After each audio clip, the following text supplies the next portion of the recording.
आज स्पेशल मेथीची भाजी करूया आपण. चला तर दाखवते. सर्वप्रथम मी इथं मेथीची भाजी बारीक चिरून घेतलेली आहे आणि थोडा इथे हे पराठासाठी आणि त्याचा व्हिडिओ पण मी अपलोड केले यूट्यूब चॅनलवरती, तुम्ही चेक करा.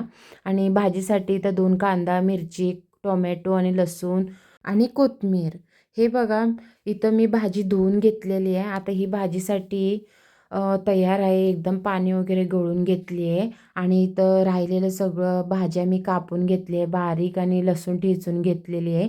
आता आपण फोडणीला तयारी करायची आहे. आणि हे बघा, मेन इन्ग्रेडियंट ग्रेव्हीसाठी 2 चमचा बेसनचं पीठ आणि फुटाणं एक अर्ध कपभर घेतलेलं आहे मी. आणि तुम्ही पाहिजे तर शेंगदाणा पण घेऊ शकता. मी इथं फुटाण्याचं हे डाळी घेतलेली आहेत. आता हे भाजून घ्यायची दोन्ही पण. थोडं जास्त करपू नका, थोडं थोडं भाजून घ्या असं बारीक गॅसवर.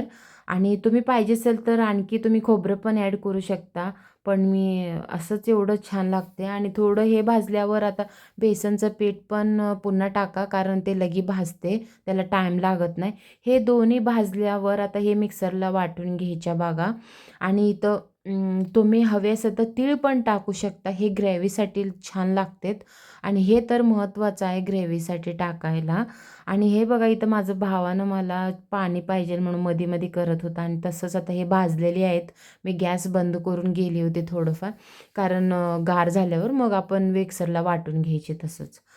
आणि आता हे मिक्सरला वाटून घेऊयात आपण. मी ह्याच्यापेक्षा वेगळ्या पद्धतीने रेसिपी करत असेल तर मेथीची, मला नक्की कमेंटमध्ये सांगात आणि मी पण करून बघेन. तुम्ही ज्याचं करताय तसं मला पण आवडेल. आणि हे बघा, मी इथं बारीक करून घेतले मिक्सरला. आता आपण फोडणी देऊयात भाजीला. पॅनमध्ये आता पॅन गरम झाले आहे. थोडंसं तेल, जास्त तेल टाकू नका. तुम्ही खात असेल तर चालते, पण आमच्या जास्त तेल नाही खात, त्यामुळे मी थोडंसं प्रिफर करते. ऑइल पण जास्त खाणं हे शरीराला पण आपलं हानिकारक असते, त्यामुळे खाणं तुम्ही पण टाळात नेमकं.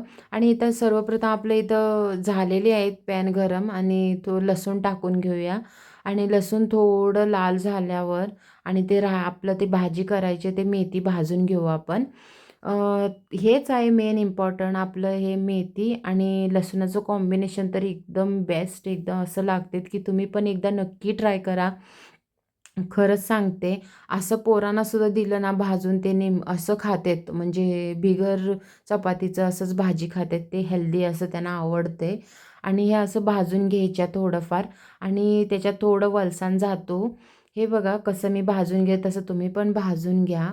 ज्यांना मेथीची भाजी आवडत नाही, त्यांना माझी ही रेसिपी तुम्ही एकदा नक्की बनवून द्या त्यांना. खरंच त्यांना आवडीनं ते खातील. आणि पोरांना तर खरं सांगते, ते पोरांना आवडत नाही आता भाजी. आजकालची पोरं अजिबात भाजी खायला नको म्हणतात. त्यांना असं खायला करून द्या, ही रेसिपी खाऊ घाला, पण खरं ते आवडीनं खातील हे. आणि मला कमेंट करून सांगात, तुम्ही रेसिपी बनवला आणि त्यांनी खाल्लं नाही, असं होणारच नाही. आणि हे बघा, मी इथं भाजी सेपरेट काढून घेतली, ते भाजलेले. आणि इथं थोडंसं तेल टाकून आणि जिरं मोहरी टाकून घेऊ. आणि दुसऱ्यांदा आपल्याला फोडणी द्यायची, ते पण ग्रेव्हीसाठी द्यायची आहे. हे बघा, थोडं जिरं मोहरी गरम झाले की आपण मिरची घालू. मिरची, कांदा, जे ठेवलेलं होतं ना व्हेजिटेबल कट करून ते. आणि हे थोडं जास्तच थोडं भाजून घ्या, मऊ होसर मिरच्या, कारण ते भाजीमधलं थोडं जण काढत नाही मिरची, तसंच खातेत.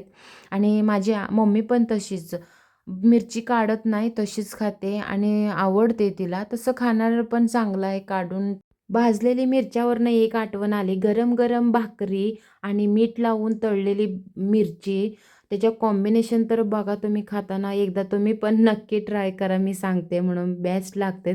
हे बघा, इथं आमचं भाजले थोडंफार.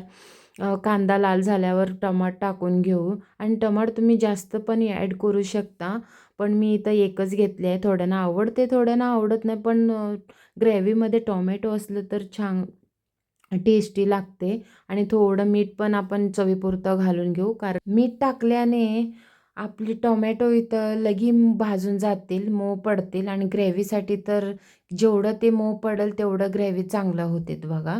आणि तुम्ही पण डिफरंट ट्राय करता का? असं कधी केलं आहे का आधी? तुम्हाला माहीत होतं का? मला कमेंट करून नक्की सांगात. आणि माझा जर व्हिडिओ आवडला असेल तर लाईक, शेअर, सबस्क्राईब करात. आणि हे बघा, अ, इथं आता मी जे पावडर करून ठेवली होती ना, ते त्याच्यामध्ये ॲड करायची आहे. जे आम्ही स्टार्टिंगला फुटाणे आणि बेसनचं पीठ भाजून घेऊन मिक्सरला वाटलं होतं ना, तेच पीठ आपण इथं पावडर वापरायचं आहे. हे बघा आता आणखी थोडं परतून घेऊयात, कारण कच्चा पण अजून असलं तर निघून जातील. आणि आता टर्मरिक पावडर घालूयात.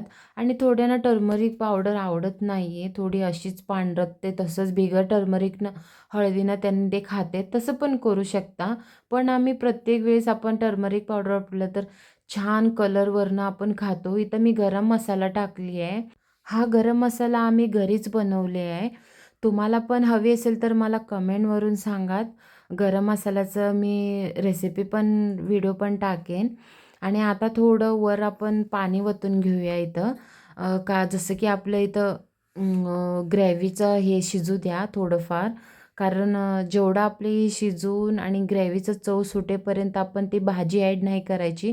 कारण इथं आपल्याला ग्रेव्ही बनवायची आहे. तसंच थोडं जेवढं तुम्हाला लागेल तसं थोडं-थोडं तुम्ही पाणी टाकत राहा. आणि जास्त पातळ नको आणि जास्त घट्ट पण नको. थोडं मध्यम पिठल्यासारखं झालं तरी चालते.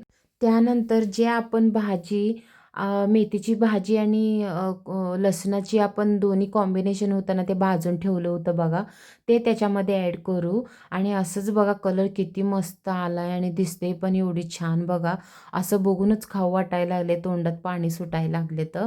आणि इथं 2 मिनटं आपण वाफेवर शिजवून घेऊयात. आणि इथं हे बघा कलर पण चेंज झाला आमचा भाजीचा. आणि जे आम्ही बारीक चिरून घेतली होती बघा कोथिंबीर, ते त्याच्यावर टाकून घेऊयात. आणखी 1-2 मिनटं आपण असंच बघा परतून शिजू देऊयात बारीक गॅसवर. हे आपली इथं भाजी तयार झालेली आहे. बघता तुम्ही किती छान वाटते, मस्त. असं कधी बनवलेत का? कधीतरी तुम्ही सांगा. आणि चवीला तर एवढं टेस्ट लागते ना, तुम्ही गरम-गरम भातासोबत, चपातीसोबत आणि कटक भाकरी असते बघा ज्वारीचं, बाजरीचं, त्याच्यामध्ये तर एवढी ऑसम लागते, टेस्ट सांगते. कशी वाटली माझी रेसिपी तुम्ही सांगा. आणि कधी तुम्ही ट्राय केले का? माझ्या सांगण्यावरून एकदा नक्की ट्राय करा. आणि आणखी ह्याच्यापेक्षा डिफरंट काहीतरी तुमच्याकडे वेगळं रेसिपी असतं तर मला कमेंटमध्ये सांगा. की मी इथं सुकी मेथीची भाजी, मेथीची पराठा पण बनवून दाखवलेली व्हिडिओ अपलोड केली आहे. खात राहा, मस्त राहा. Bye bye. भेटू पुढच्या व्हिडिओमध्ये.